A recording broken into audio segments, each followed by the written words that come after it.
Olá a todos e todas, estamos começando mais o segundo vídeo de aquilo que não te ensinaram na faculdade de engenharia. Vamos lá? Hoje nós vamos falar dos 9 documentos que todo engenheiro ou engenheiro de obra precisa saber para poder gerir uma obra de uma forma mais harmoniosa. Primeiro documento, normas técnicas. A gente tem uma vasta quantidade de normas técnicas, seja elas nacionais ou internacionais, que precisamos dominar, pelo menos aquelas que são da nossa área. Por exemplo, engenheiros eletricistas têm que ter conhecimento da norma, por exemplo, NBR 5410, que são normas de instalações elétricas de baixa tensão.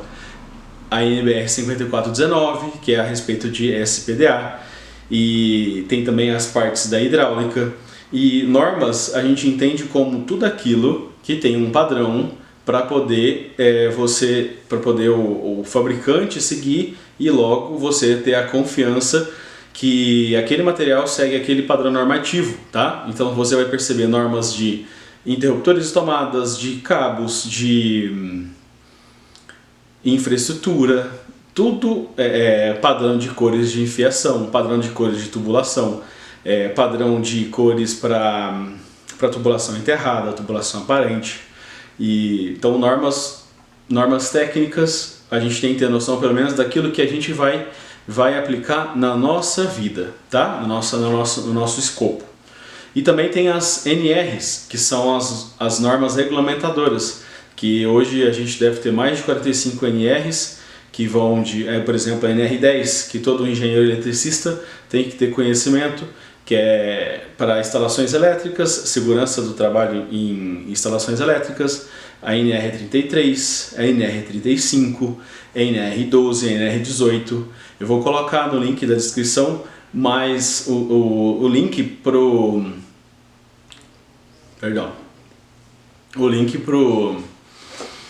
os sites que colocam essas normas para poder você ter a noção, para poder não ser passado para trás, tá? O segundo tipo de documento que a gente tem que ter na ponta da língua, ou pelo menos salvo no nosso computador na área de trabalho, são as ARTs, que são anotações de responsabilidade técnica. São aqueles documentos que o responsável da obra, seja você, o engenheiro residente, ou seja, o engenheiro responsável da empresa, ele faz para poder descrever a atividade que está sendo desempenhada lá, vinculando o contrato àquela obra. Esse documento é muito necessário porque para algum tipo de vistoria que o CREA vier fazer na sua obra, você tem que ter ele assinado pelo engenheiro responsável e pelo representante do cliente. E depois do fim da obra, esse documento ele é apresentado no CREA para poder dar a baixa e você fazer a certidão do acervo técnico, que é um outro assunto que a gente pode tratar mais adiante. Documento número 3, proposta técnica e contrato. A gente viu no vídeo de número 1 a proposta técnica, que é quando o fornecedor apresenta os números e o escopo para o cliente e o cliente aprova e isso é gerado um contrato. E o engenheiro ou a engenheira da obra tem que ter a noção clara daquilo que está incluso ou excluso no contrato de fornecimento dele. E isso não é o cliente, não é o seu patrão, não é ninguém que tem que saber mais do que você, do que está incluso ou excluso no seu contrato de fornecimento. Vale ressaltar que a melhor coisa que você faz é fazer um resumo dos itens mais importantes do contrato, porque grande parte das coisas que tem lá são respaldos jurídicos que ambas as partes colocam para poder não ter problema futuro na justiça. Só que algumas coisas são bem interessantes, principalmente aquilo de fornecimento do contratante e aquilo que é de fornecimento do contratado, tá? Então lá, se você olhar com um olhar crítico e perceber, lá vai estar aquilo que você é obrigado a fazer e aquilo que você não é obrigado a fazer, tá? Documento número 4, inclusos e exclusos. Ele é meio que um complemento do número 3, que é uma tabela, geralmente ela é em formato de tabela, que está colocado lá o que está incluso e o que está excluso do seu contrato de fornecimento. Vamos para um exemplo. Tem empresas construtoras que contratam instaladoras para poder fornecer a máquina escavadora para poder fazer a tubulação enterrada. Tem construtoras que ela fornece a máquina. Então ali tem um jogo de negociação para poder o seu preço ficar mais barato ou não. Se às vezes a construtora tem como patrimônio uma máquina, ou ela já tem no contrato dela uma máquina para escavar, então ela tira do seu contrato isso, e para ficar mais barato para a instaladora e consequentemente fica mais barato para ela. Por exemplo, lixo também, retirada de lixo da obra. Tem construtora que exige que a instaladora seja responsável até para a retirada do lixo que ela gera na obra. Mas também tem obras que a construtora coloca o tal do bota fora, que é uma caçamba onde todos os empreiteiros colocam os lixos separados lá e de lá ela destina corretamente os resíduos.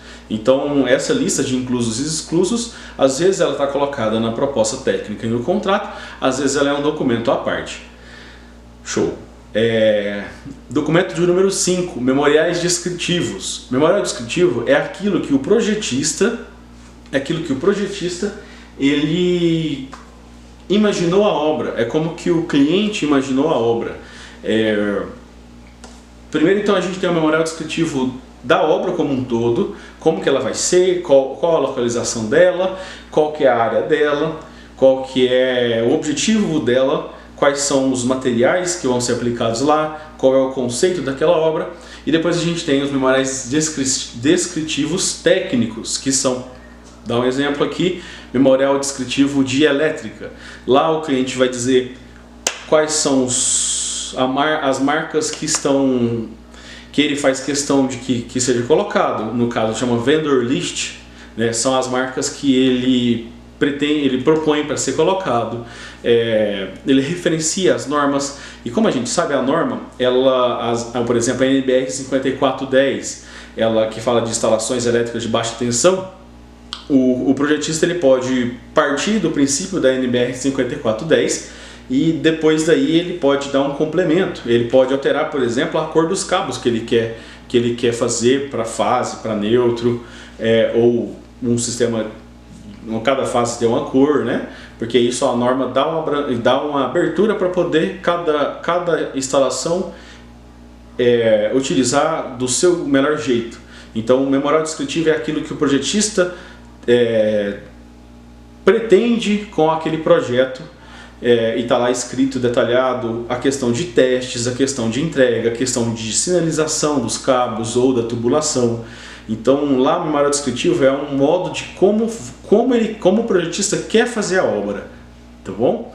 E aí você vai perceber que cada disciplina tem um memorial descritivo.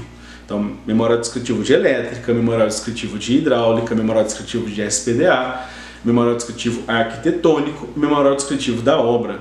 E ele serve muito de base para tudo que a gente for fazer, porque lá tem especificações, costumam ter imagens, normas para poder a gente ter como base o que pode e o que não pode ser feito na instalação. O documento de número 6, que são vários documentos, né? Que são os projetos. E a gente como instalador, que no caso o nosso foco aqui é instalações, a gente como instalador não precisa dominar somente os projetos elétricos ou hidráulicos, dependendo do seu escopo. A gente precisa ter noção do projeto arquitetônico, projeto de forro, projeto luminotécnico, o projeto arquitetônico, falei isso agora, né? A gente tem que ter noção de todos os projetos, porque às vezes o cliente contrata um projetista para uma coisa e outro projetista para outra, e não é compatibilizado esse projeto. Então cabe a nós ter acesso, solicitar acesso a esses projetos para poder a gente entender qual é o conceito que o cliente ou que o outro projetista tá querendo. Vamos dizer assim, o projeto de hidráulica ele tem umas cotas para poder fazer as quedas da tubulação, só que provavelmente pode acontecer de ele não ter sido compatibilizado com um projeto de forro. E aí o que acontece? A tubulação fica abaixo do forro. Ou você tem que aumentar o nível da tubulação, ou você tem que rebaixar o nível do forro. Então isso acontece bastante, tá bom? E aí a gente tem que ter Além dos projetos específicos e o controle dos projetos, a gente tem que ter conhecimento das listas mestras de projeto. A lista mestra é aquela tabela que o cliente informa que aqueles projetos estão nessas revisões. Isso é bastante interessante, a gente tem que cuidar bastante desse assunto, porque pode ser que o nosso colaborador esteja trabalhando com uma revisão de projeto desatualizada. E isso gera muito transtorno, gera retrabalho. Então nós temos que manter um controle rígido de projetos. Cada um tem a sua forma de controlar. Eu desenvolvi o meu método e cada gestor, cada engenheiro de obra tem a sua forma de controlar, desde que tenha total conhecimento dos controles de projeto daquela obra, ou pelo menos daquela disciplina. Vou dizer por quê. Se para você é apresentado um projeto arquitetônico, a gente parte do princípio que esse projeto arquitetônico foi apresentado para o projetista de elétrica para ele poder fazer o projeto elétrico. Só que pode acontecer do projeto arquitetônico ser alterado e o projetista de elétrica não ter ciência disso ou não fazer parte do escopo dele outras revisões, e aí o que acontece? O projeto arquitetônico fica atualizado e o elétrico fica desatualizado. E aí você sofre, porque às vezes muda uma tomada de lugar, muda um quadro de lugar e o elétrico não é informado. Por isso que eu falo que a gente precisa ter o controle dos projetos também de disciplinas que não nos dizem respeito diretamente. Joia?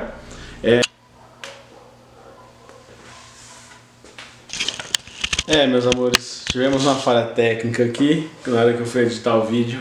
Fiquei falando feito idiota aqui, depois do diário de obra e antes do termo de entrega técnica. Então, desculpa aí o corte, porque eu não gosto de fazer vídeo com corte, mas vamos lá.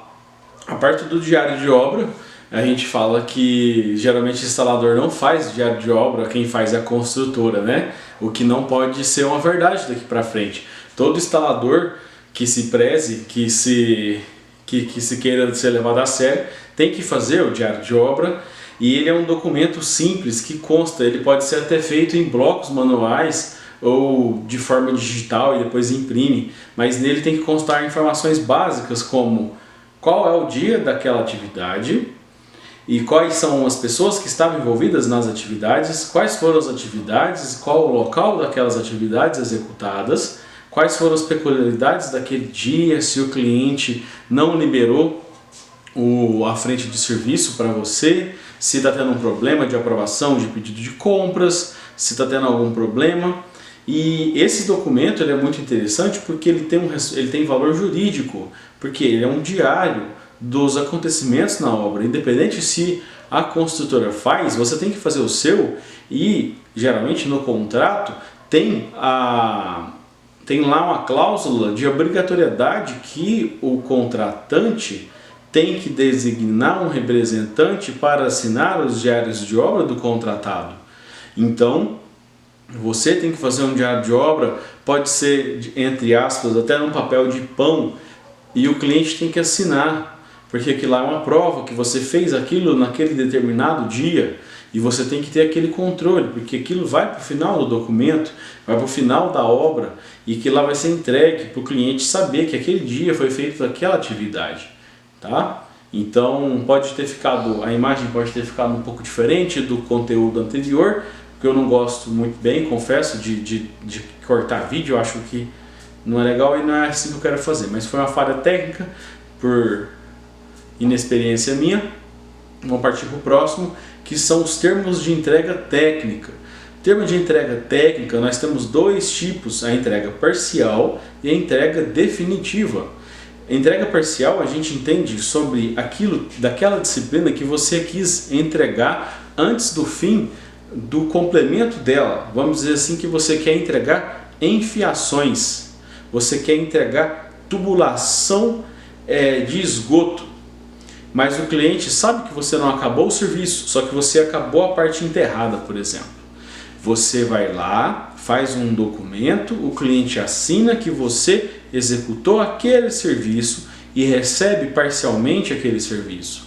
Isso te dá respaldo para evitar que você precise voltar lá caso aconteça algum roubo, alguma avaria, alguma outra pessoa com a mão pesada vai lá e quebra o seu serviço, danifica o seu serviço, rouba material seu, Você se respalda perante o cliente para poder evitar retrabalho. E o termo de entrega definitivo, termo de entrega oficial, ele é o documento que você pega e entrega oficialmente à região para o cliente. Então vamos dizer assim, se você está construindo um prédio, você está lá com a disciplina de elétrica, de hidráulica, de gás e de combate a incêndio. Você faz um termo de entrega técnica oficial de elétrica.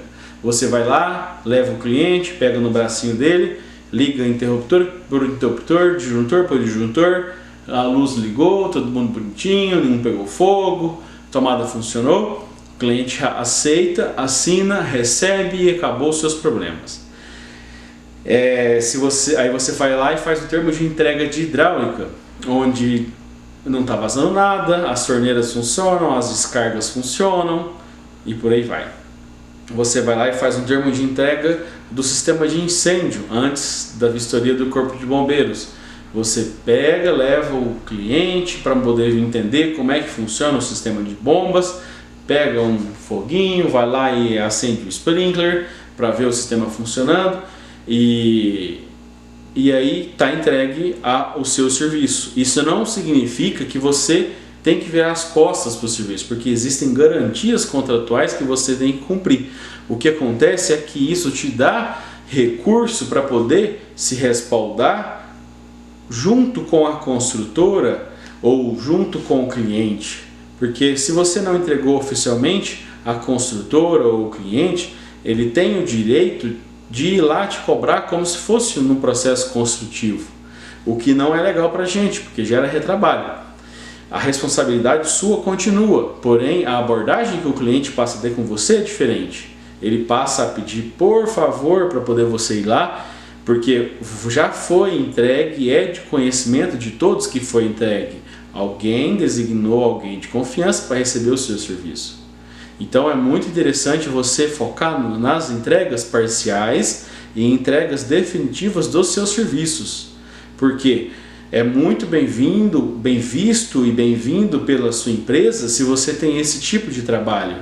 Porque imagina se você tem uma outra empresa que ela não preza pelo trabalho alheio e ele vai lá e quebra o serviço do outro toda vez e toda vez. Você não conta com isso, nenhuma empresa contou com retrabalho na hora de orçar uma obra.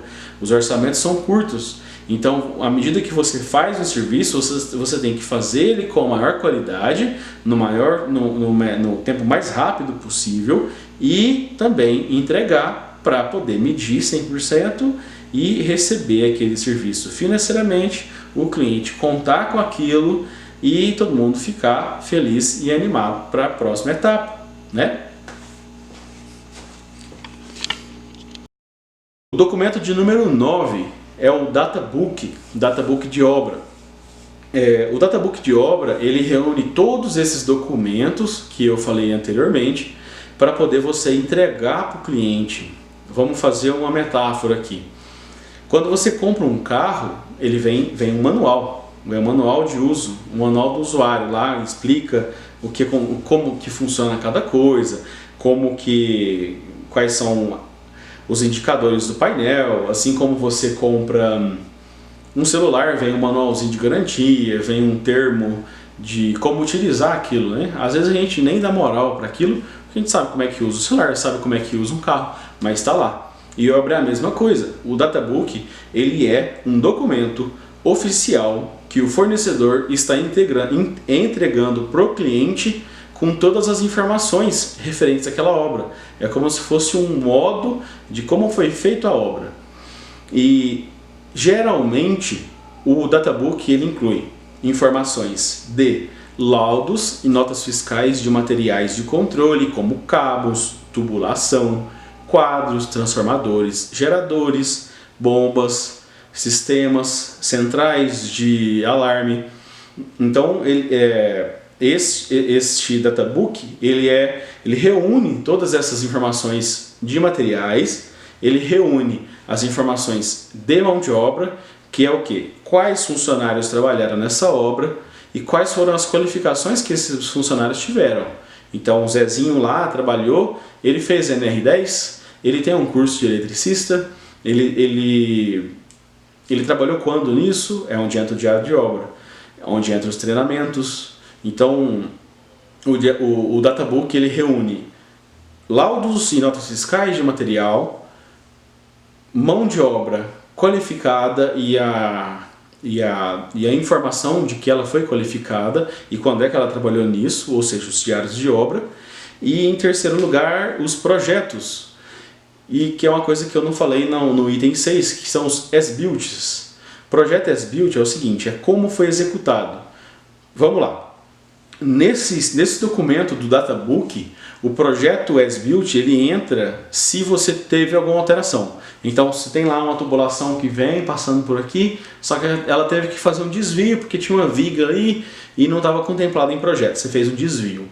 Você, como contratante, você precisa informar isso para o seu projetista, geralmente uma empresa dessa tem, ou você mesmo lá pega o DWG, corrige e entrega para o cliente.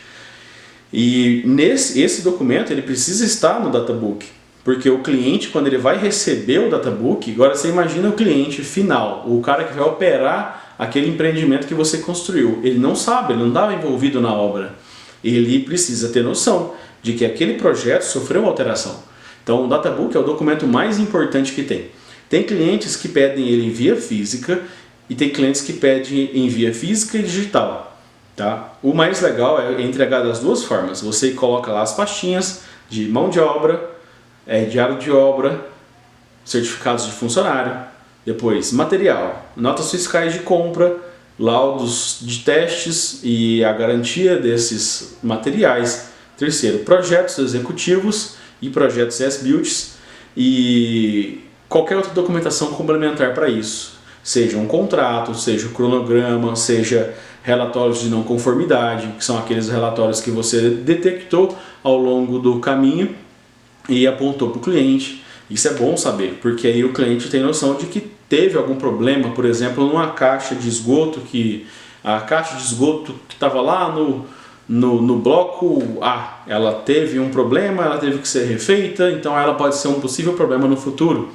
Então é onde você, fornecedor, entrega para o cliente para ele tomar cuidado com aquela situação. Beleza?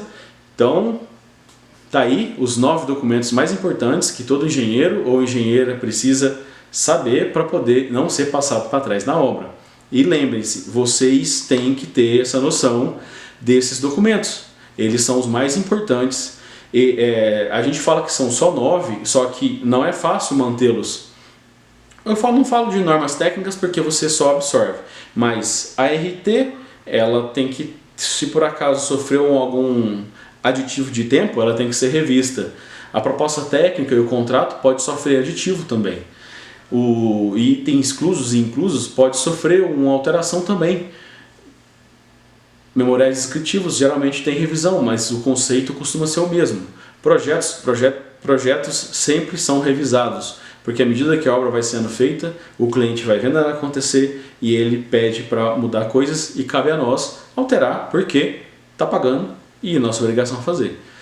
Os diários de obra são obrigações diárias que a gente tem que ter, seja nós, enquanto gestores, ou algum assistente nosso, temos que ter esse compromisso de fazer e prestar conta para a empresa que a gente trabalha.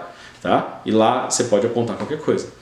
O termo de entrega é uma obrigação nossa também, nem sempre é você que faz, mas você tem que delegar alguém da sua confiança para poder fazer isso, e o Databook, você não vai fazer ele no último mês da obra, tá? Você tem que começar a fazer desde o primeiro dia da obra, você tem que já ir alimentando ele, porque senão ou ele não é feito, ou ele não é entregue a tempo, ou ele é feito de mentira. Então você precisa ter o controle das entregas, dos diários de obra, dos as-builts ao longo da obra, porque você pega uma obra que dura lá 5 anos, você não vai lembrar do que aconteceu no primeiro ano para poder fazer um diário de obra, para poder fazer um as-built. Então você tem o controle periódico desses assuntos, tá? Outra coisa interessante que é bom colocar no Databook é como que a obra aconteceu ao longo do caminho. Então você coloca lá uma tabela de medições, como que foram feitas as medições, como é que foi a curva, quantas pessoas trabalharam, para poder você fazer e o cliente fazer uma análise de como que foi o andamento da obra, do escopo que você está trabalhando. Se você trabalhou com 10 pessoas, uma média de 15 pessoas. Então é isso aí. É isso aí, muito obrigado. E já acabamos aí o segundo vídeo. Não foi os 47 minutos igual o primeiro, gostaria que fosse. E vamos lá. Muito obrigado, viu?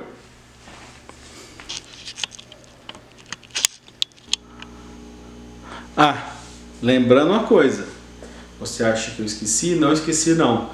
Documento de planilha de medição. Eu não falei nada nesse arquivo, nesse vídeo, porque ele demanda um vídeo específico para poder falar sobre ele, tá bom? Então eu não esqueci e nos próximos vídeos a gente vai falar só de medição, porque é um negócio que todo engenheiro ou engenheira de obra tem que saber e fazer todo dia uma medição, porque é o resultado que é a personificação do resultado do seu trabalho. Então eu não listei aqui porque ele é o mais importante de todos. A gente tem que ter domínio da planilha de medição, porque nela que está os inclusos e exclusos, nela que está o nosso contrato, nela que está o nosso resultado financeiro, nela que está todos os indicadores do nosso desempenho da empresa, e ela, além de tudo, ela é uma briga política, e ela, dentro das ciências exatas, ela é uma coisa não exata, tá? Entra até no quesito político da coisa. Então eu não vou falar de medição nesse vídeo, porque senão vai virar de novo um vídeo de 40 minutos e